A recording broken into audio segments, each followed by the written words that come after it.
Bienvenue à toi sur cette vidéo. Ici je te donnerai mon avis sur le revolver Remington 1858 de chez Pietta. Si toi aussi tu as ce modèle, n'hésite pas à donner ton avis dans les commentaires afin que tous puissent avoir un avis plus complet sur ce modèle. Pour commencer, parlons du modèle en lui-même. Le Remington 1858, qui fut à sa conception construit par la firme Remington en 1858, sans déconner, quelques années avant la guerre de sécession, où il en sera utilisé plus de 106 000, et d'ailleurs 20 000 furent revendus à l'armée française. Vous l'avez compris, son utilité première était tout simplement militaire. Son calibre d'origine est le calibre 44 à poudre noire, puis par la suite des variantes en calibre 36 sont apparues. Cette arme était appréciée en son temps pour sa simplicité et son barillet 6 coups, amovible, qui pour l'époque n'était pas encore un standard dans le monde des revolvers. C'est une arme mythique que vous aurez pu apercevoir dans les films comme Django ou bien Le Bon, la Brute et le Truand. Et plus de 100 ans après la production, des firmes comme Pietta ou Humbert fabriquent toujours des reproductions de celui-ci. Et c'est celui de la marque Pietta que je vous présente ici. Si j'aborde le thème du survivalisme en parlant de ce revolver, c'est que d'autres avant moi se sont intéressés à cette arme, dans le cadre de cette pratique. Car l'arme étant classée en catégorie D, sa vente est libre au public de plus de 18 ans et de ce fait la rend accessible à tous. Mais en réalité, ce n'est pas une arme que je conseillerais. Encombrante, lourde, longue à charger, en fait je ne vois pas vraiment son utilité dans ce cas de figure. À moins d'être dans un environnement post-apocalyptique et d'être en proie à des agresseurs, ou alors pour chasser. Ça peut toujours dépanner pour amener de quoi se nourrir.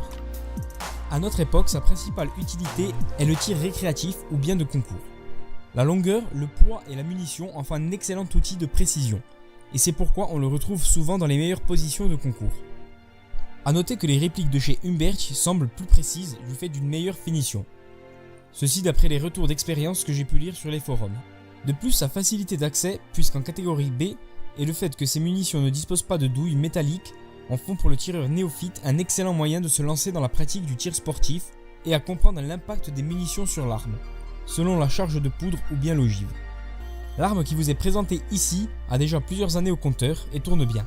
Un seul défaut à noter est que j'ai dû changer une pièce interne qui s'était usée à force d'utiliser de trop grosses charges de poudre noire. Mais rien de bien méchant. Le Remington 1858 est accompagné d'une mallette HSC permettant la fabrication de cartouches en papier, permettant ainsi un gain de temps lors du rechargement de l'arme.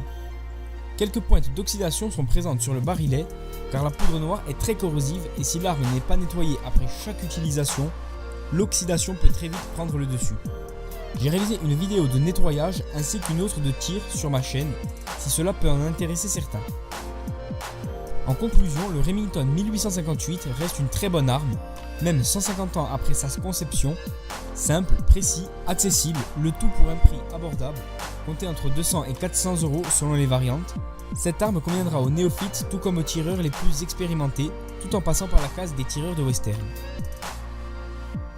Voilà, la vidéo touche à sa fin, d'autres sujets sont disponibles sur ma chaîne, donc n'hésitez pas à vous abonner ou même à partager cette vidéo auprès de vos amis tireurs ou collectionneurs. Quant à moi, je vous dis à bientôt.